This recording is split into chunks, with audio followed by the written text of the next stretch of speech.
Hello everyone, welcome back to Jamai Sashti mini blog. To be honest সেইভাবে special তো কিছু share করার নেই, কারণ সেভাবে কিছু হয়ইনি। তো বেসিক্যালি ওই বিকেলের দিকে আমরা মামাবাড়ি যাবো বলে বেরিয়েছিলাম, আর আমি এখানে সাজুগুজু করে বেরিয়েছি। আর নেক্সট ডে ছিল আমার বার্থডে।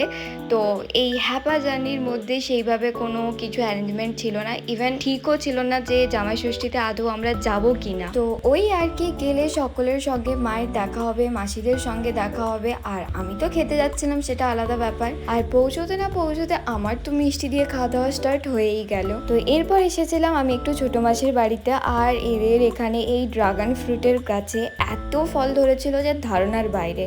তো দেখেই তো মন ভালো হয়ে গেছিলো, আর অলরেডি কয়েকটা ফল পাকতে শুরু করে দিয়েছিল। মাসি আমাদের জন্য একটা ফল এরকম তুলে রেখেছিল, ভীষণ মিষ্টি ছিল খেতে।